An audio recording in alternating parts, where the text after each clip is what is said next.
Good everyone. I said it again. But anyways, good morning, everyone in political science and U.S. government.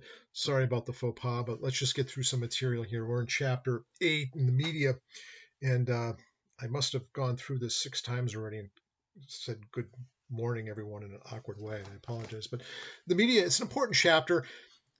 It's I don't want to say it's hard to teach this material, but it's not a lot about facts and raw sort of informational concepts. It's more about perception and themes that I think the book captures quite well. But that doesn't mean it's not worth talking about. And one of the things I think the book does very well, and I wish it did a little more of it, is talking about the media as being the real protector of a democratic society. What do I mean by a protector?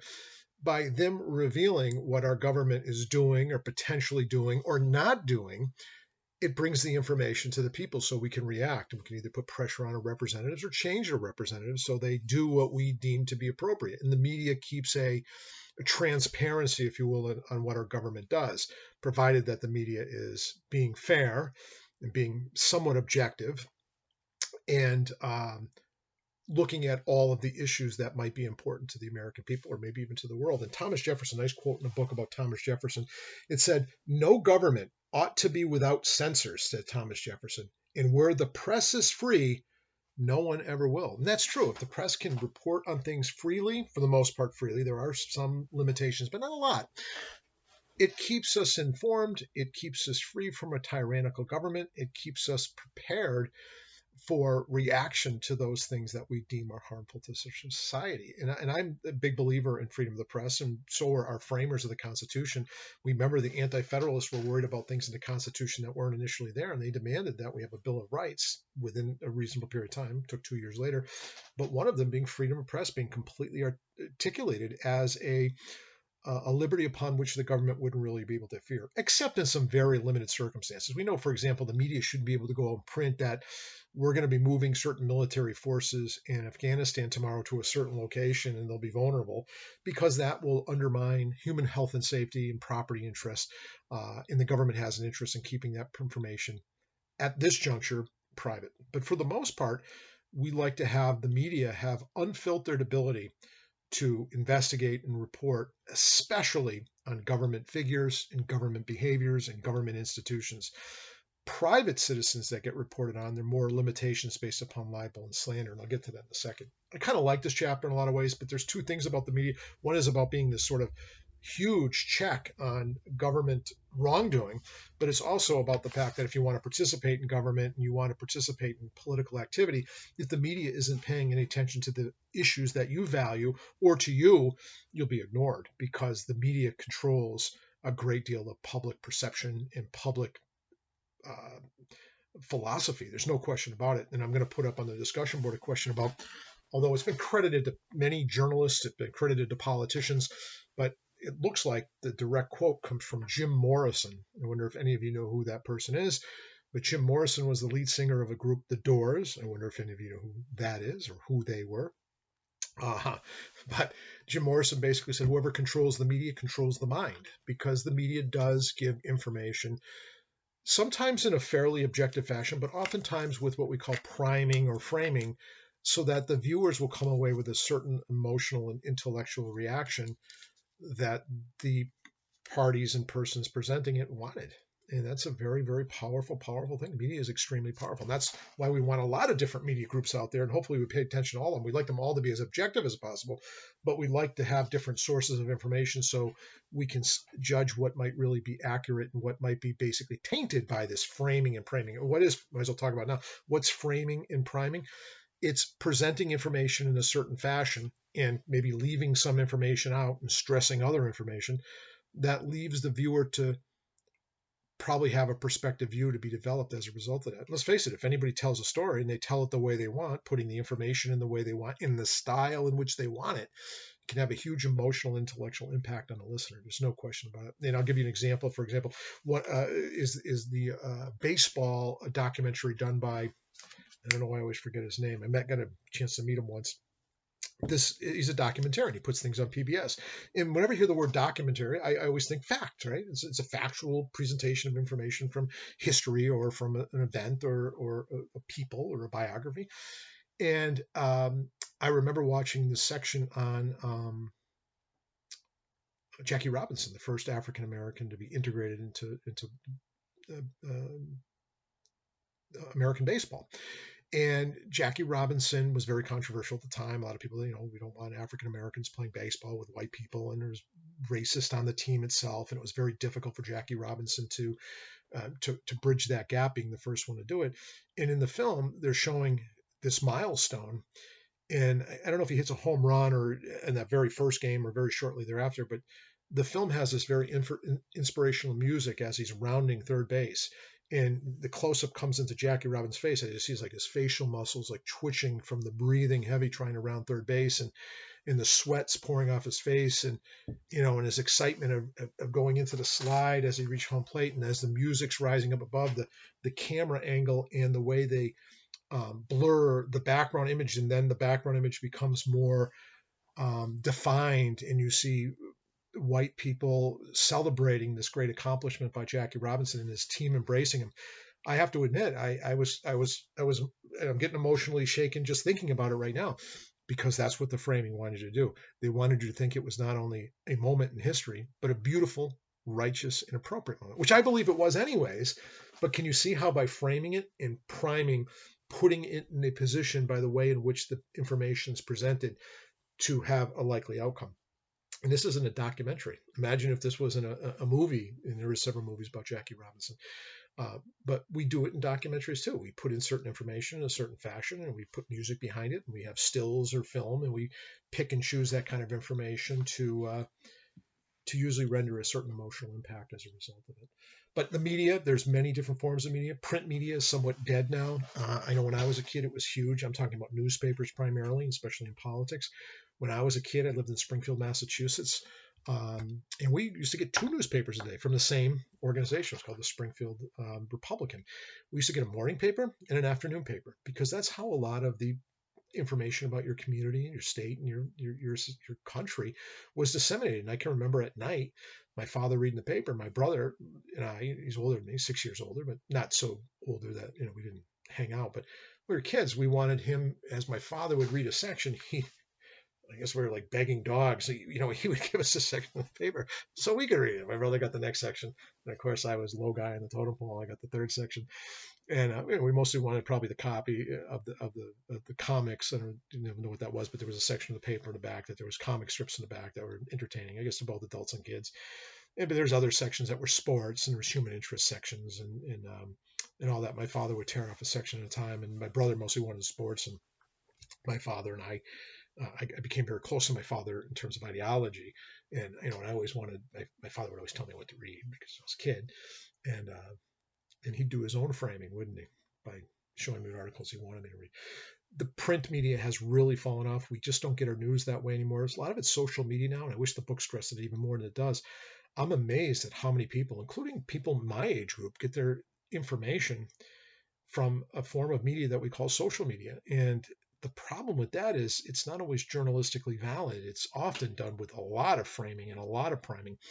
And I also think the classic news media outlets in the visual, the ABC, NBC, MSNBC, Fox News, all these different so-called news entities no longer do what we consider to be factual sort of reporting as much as they once did, leading the observer or the viewer to draw their own conclusions about it. It's done with a lot of priming, a lot of basically, here's what I've learned and let me tell you what it means kind of journalism, as opposed to here's what happened.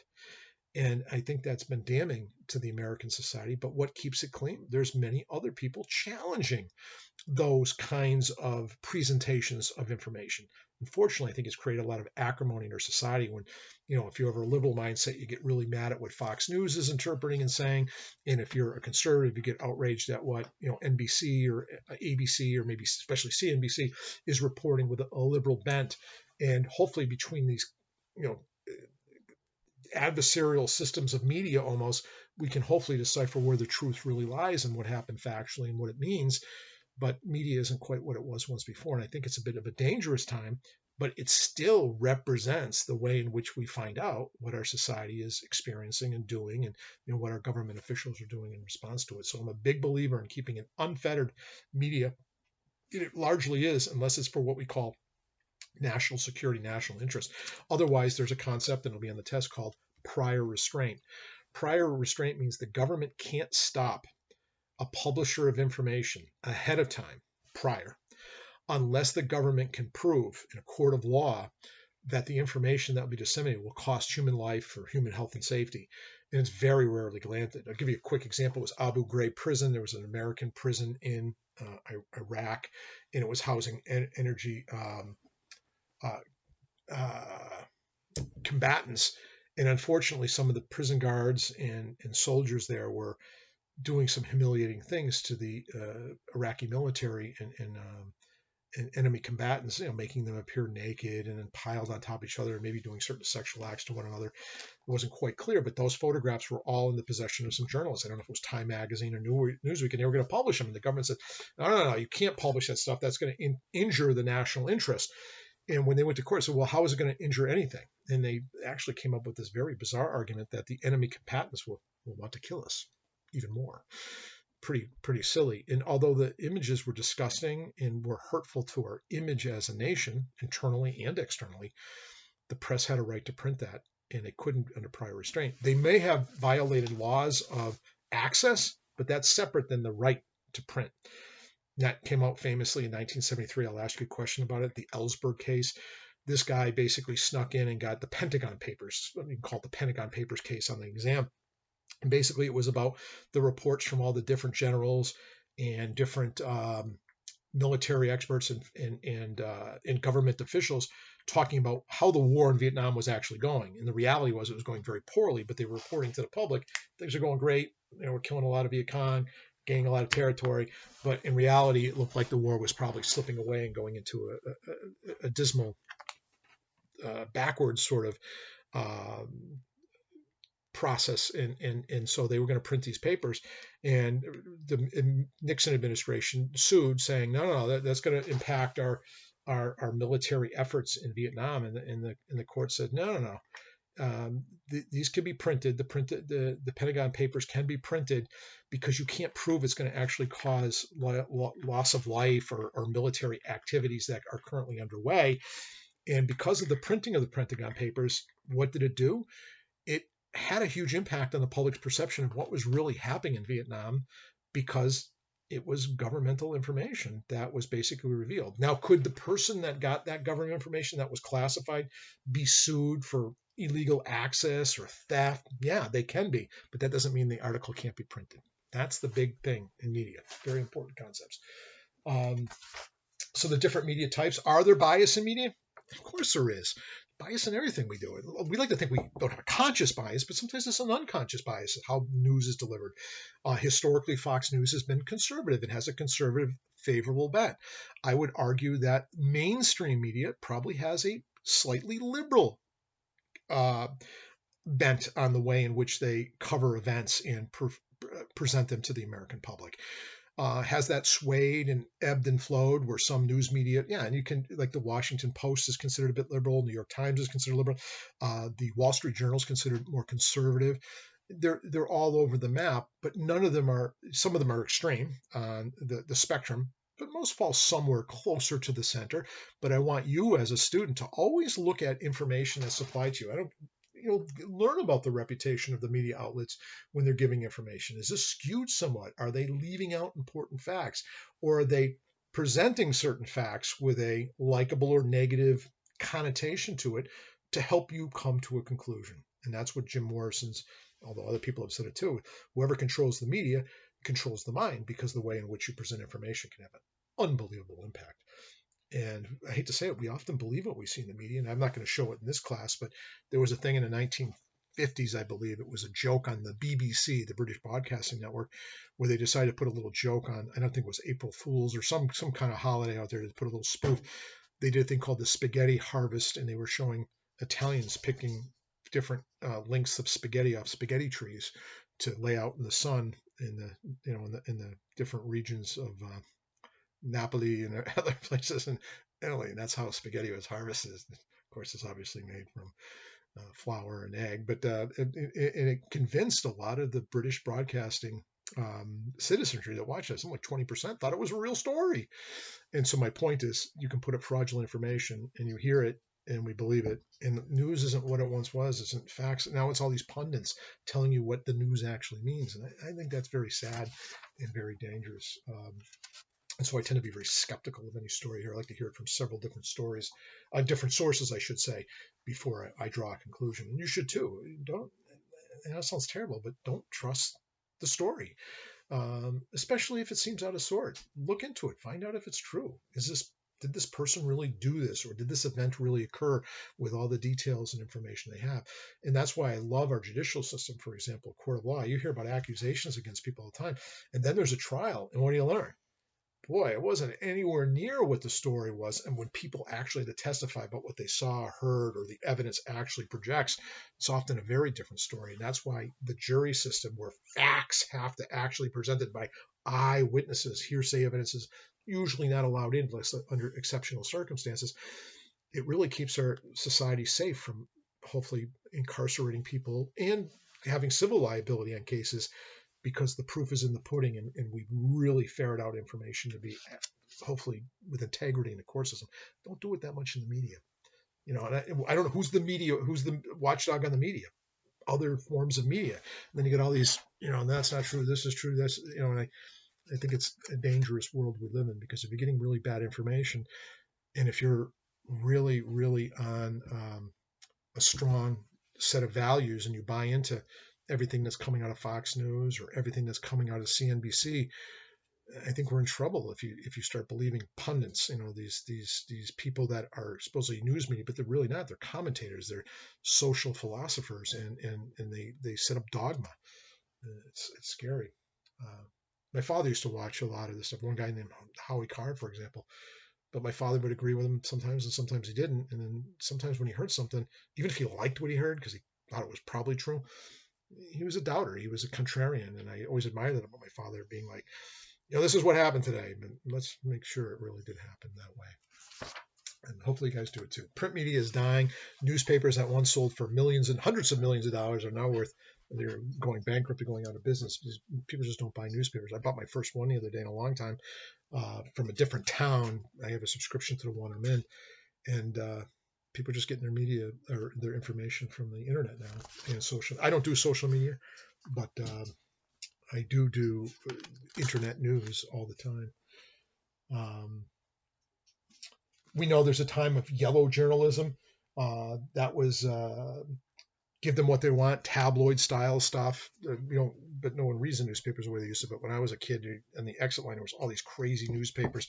My brother and I used to always ask for one called, I think it was called The Sun, where they would have these crazy articles in there, like, John F. Kennedy and Adolf Hitler found alive in a cave in Venezuela.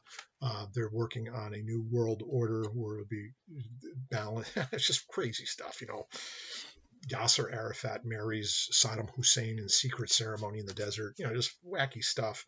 And most people, aliens. I remember one that was an alien picture, and they would do photoshopping and be an alien with Bill Clinton.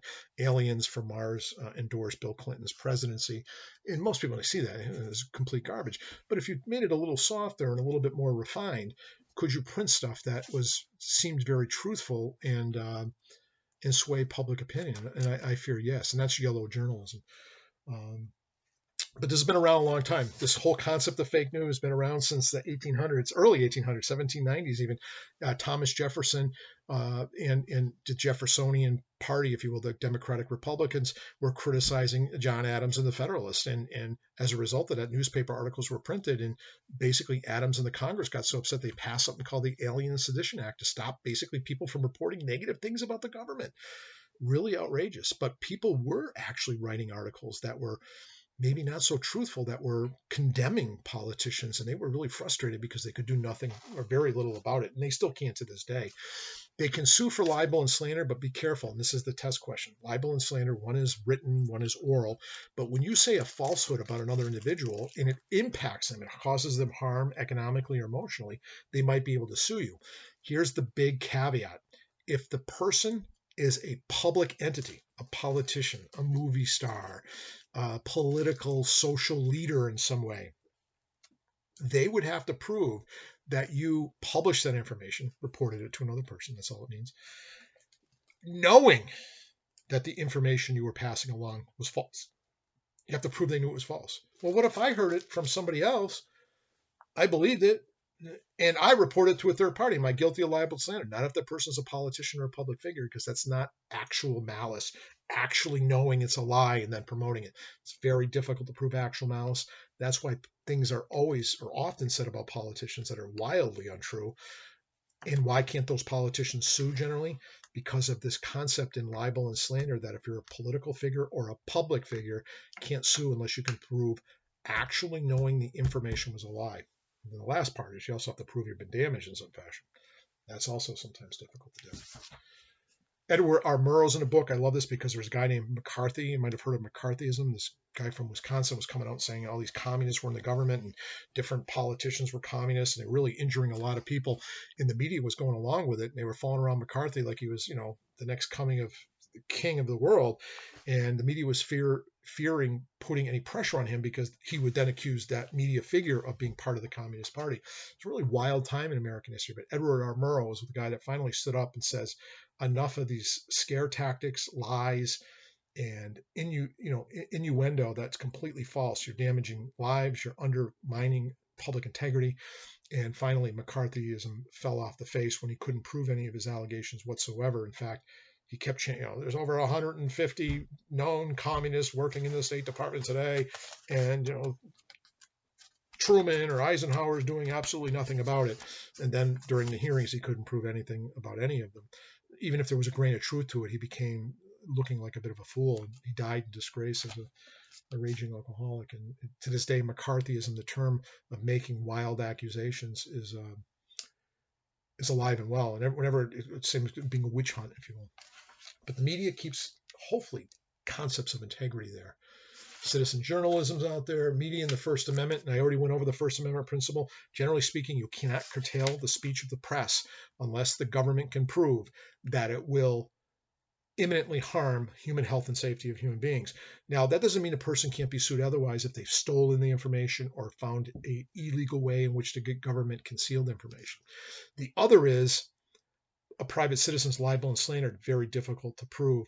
If they're a private citizen, you can. I call a person in the community, a child molester.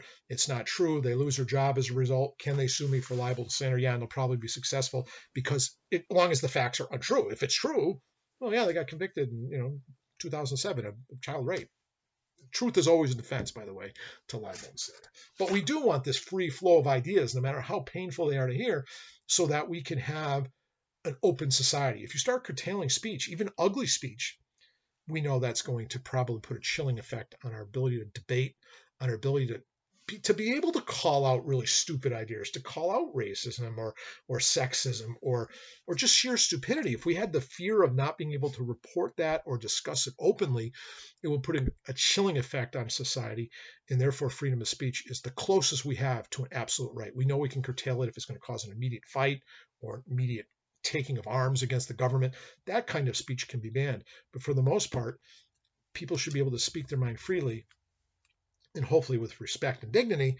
But even if it is disrespectful, even if it is offensive, that speech is protected under the Constitution. Slander and libel. Oh, we should know a little bit about the FCC regulations. I'm not going to test you on this, but there's an interesting thing called the fair use doctrine, which is now dead. But the other one, it's equal access. So if, for example, tonight I'm running for the President of the United States, and tonight, say I'm running against Tom Brady, becomes a big, he retires, big football guy or whatever, so he's got a lot of clout. He's running for president. I'm running for president. And because he's kind of a celebrity guy, he's on the Tonight Show with Jimmy, I don't even know who has the Tonight Show anymore, but one of those nightly shows, right? He's on with Jimmy Fallon or Jimmy Kimmel, the Jimmys, and, they're having fun and games with him.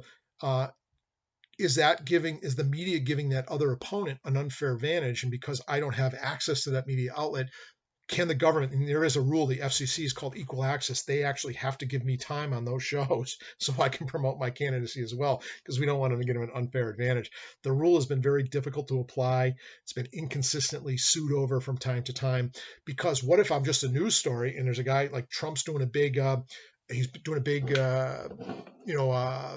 and he's having a big, and at the end he's walking by and he gives me a moment to speak with him and I'm in the media. That is considered news. That's not considered basically promoting and giving media access to. And so there's a fine line to a politician, a very, very difficult line. Those regulations are still in effect today. The fairness doctrine's dead, but we do know about the equal time rule. So if a media outlet wants to do an interview purely, to one candidate, it's got to give that same opportunity to the other candidates involved. And I always remember that one time, I forgot, I was watching Letterman and some guy I'd never heard of came out and he got to introduce himself and said a few words to the audience. And I said, what the heck was that all about? And sure enough, I found a newspaper article about a week later saying that candidate was allowed on because David Letterman had on another candidate that was running. I don't know if it was Hillary Clinton. I think it was when she was running for the Senate of New York, U.S. Senate of New York. And he under the rules, under the equal access rule, he had to put on this other candidate who was kind of a no-name candidate. Transparency, media. I don't want to go too long. I thought I wouldn't go long at all in this chapter, but impact in the media is huge. Coverage effects. I'm thinking, hey, if you're not getting covered, no one's going to know who the heck you are in bigger races, that's for sure. But the chapter's pretty good. I want you to give some thought to the media. I'm going to put up that quote by Jim Morrison and tell me what you think. Think about it. The media wants to pay attention to me. I'm going to get some headway. I'm going to get some votes.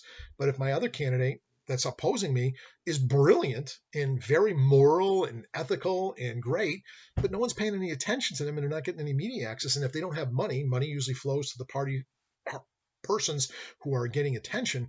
You can see the flaw in that, and the danger in it as well. But otherwise, be well, and I'm glad I got up another chapter.